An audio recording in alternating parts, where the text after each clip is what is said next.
Halo teman-teman, perkenalkan, nama saya Ermelinda Jemira, nomor regis 331181111. Saya adalah mahasiswi semester 7, program studi akuntansi Fakultas Ekonomika dan Bisnis di Universitas Katolik Widya Mandira. Kali ini, saya akan membahas tentang salah satu materi dari mata kuliah pengauditan sektor publik, yaitu pengendalian internal. Baik teman-teman, kali ini kita akan belajar tentang pengendalian internal. Ada 3 hakikat pengendalian internal. Yang pertama, pertimbangan auditor atas pengendalian internal. Yang kedua, siklus akuntansi. Dan yang ketiga, hal-hal lain terkait pengendalian internal. Definisi pengendalian internal. Pengendalian internal merupakan proses yang dipengaruhi oleh direksi, manajemen, dan pegawai lain yang dirancang untuk memberikan keyakinan memadai mengenai pencapaian tujuan. Komponen pengendalian. Di sini ada 5 komponen pengendalian internal. Yang pertama, lingkungan pengendalian. Lingkungan pengendalian di sini menerapkan corak suatu organisasi yang mempengaruhi kesadaran pengendalian orang-orangnya. Lingkungan pengendalian merupakan dasar untuk semua komponen pengendalian internal menyediakan disiplin dan struktur. Yang kedua, penaksiran resiko. Penaksiran resiko di sini berarti identifikasi entitas dan analisis terhadap risiko yang relevan untuk mencapai tujuannya, membentuk suasana dasar untuk menentukan bagaimana risiko harus dikelola. Yang ketiga, aktivitas pengendalian. Aktivitas pengendalian di sini, kebijakan dan prosedur yang membantu menjamin bahwa arahan manajemen harus dilaksanakan. Yang keempat, informasi dan komunikasi. Informasi dan komunikasi yaitu pengidentifikasian, penangkapan, dan pertukaran informasi dalam suatu bentuk waktu yang memungkinkan orang melaksanakan tanggung jawab mereka. Yang terakhir, pemantauan. Pemantauan merupakan proses yang menentukan kualitas kinerja pengendalian internal sepanjang waktu. Keterbatasan pengendalian internal. Di sini ada beberapa poin tentang keterbatasan pengendalian internal. Yang pertama, pertimbangan manusia dalam pengambilan keputusan bisa saja salah.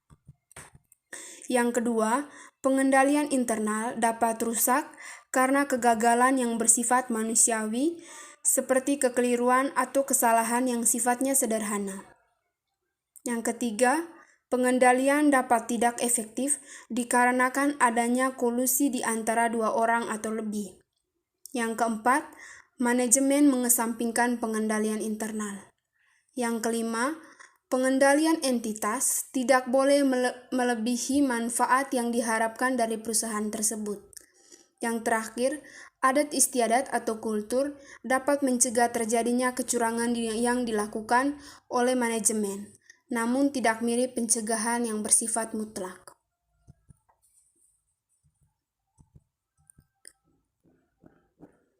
Pertimbangan auditor atas pengendalian internal. Ada pertimbangan dalam plan. Dalam pertimbangan dalam plan ini ada 5 bagian. Yang pertama, faktor lingkungan pengendalian. Faktor lingkungan pengendalian ini yaitu integritas dan nilai etika, komitmen terhadap kompetisi, partisipasi Dewan Komisaris atau Komite Audit, filosofi dan gaya operasi manajemen, struktur organisasi, pemberian wewenang dan tanggung jawab kebijakan, dan praktik sumber daya manusia. Yang kedua, penaksiran risiko.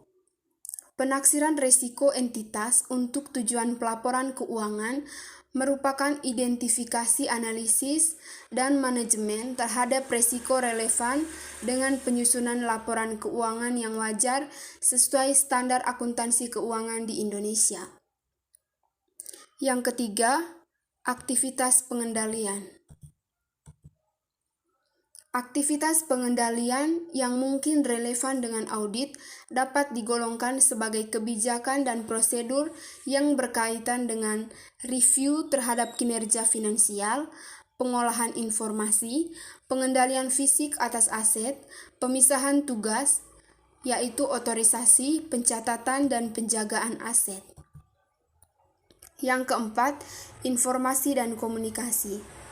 Sistem informasi yang relevan dengan tujuan pelaporan keuangan yang meliputi sistem akuntansi terdiri dari metode dan catatan yang dibangun untuk mencatat, mengolah, meringkas, dan melaporkan transaksi untuk memelihara akuntabilitas aktiva, hutang, dan ekuitas. Komunikasi mencakup penyediaan suatu pemahaman tentang peran dan tanggung jawab individual berkaitan dengan pelaporan keuangan. Yang terakhir, pemantauan. Pemantauan merupakan proses penentuan kualitas kinerja sepanjang waktu dan mencakup penentuan desain dan operasi pengendalian tepat waktu dan pengambilan tindakan koreksi. Prosedur untuk memperoleh pemahaman pengendalian internal. Di sini ada 4 prosedur untuk memperoleh pemahaman tentang pengendalian internal. Yang pertama, pengalaman sebelumnya. Yang kedua, permintaan keterangan dari manajemen, supervisor, atau staff. Yang ketiga, inspeksi dokumen. Yang keempat, observasi atas aktivitas. Komponen pengendalian internal. Komponen pengendalian internal ini ada 5. Yang pertama, menyeluruh, yaitu resiko pengendalian adalah resiko salah saji material tidak dapat dicegah atau dideteksi oleh pengendalian internal. Yang kedua, penaksiran resiko pengendalian. Yang ketiga, menurunnya tingkat risiko. Yang keempat, pengujian pengendalian. Dan yang terakhir, kesimpulan yang dicapai dari hasil penaksiran risiko.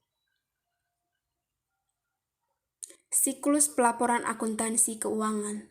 Di sini ada 4 siklus pelaporan akuntansi keuangan. Yang pertama input, setelah input pemrosesan, dan setelah itu output. Yang kedua dokumen sumber, setelah itu jurnal, buku besar, terus info keuangan. Yang ketiga dokumen pengiriman, jurnal penjualan, setelah itu buku besar. Yang terakhir nota kirim, setelah itu jurnal terima kas, setelah itu buku besar. Hubungan pemahaman dengan penaksiran pengendalian internal.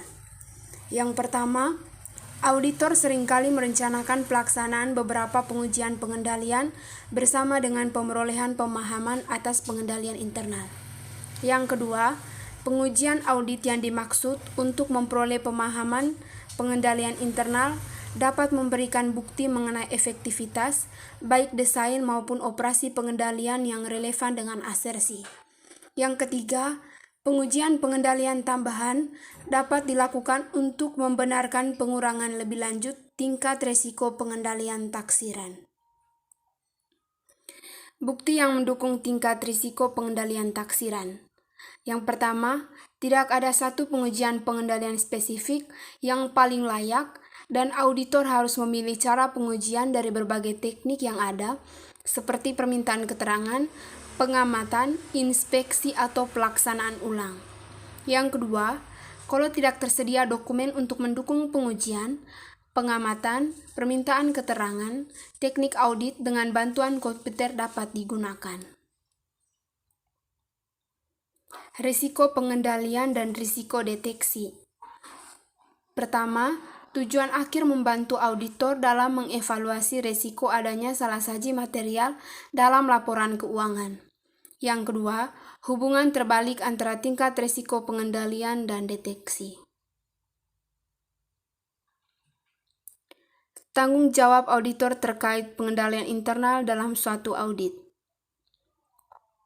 Yang pertama, Auditor tidak berkewajiban mencari kondisi yang dapat dilaporkan di luar yang menjadi perhatian selama auditnya, sekurang material dalam desain dan operasi pengendalian internal, yang berakibat buruk terhadap kemampuan organisasi dalam mencatat, mengolah, meringkas, dan melaporkan data keuangan. Yang kedua, komunikasi ditujukan kepada komite audit atau orang dengan kewenangan dan tanggung jawabnya. Yang ketiga, auditor mungkin dapat dengan klien untuk mengungkap kondisi di luar dari isi tambahan. Terima kasih.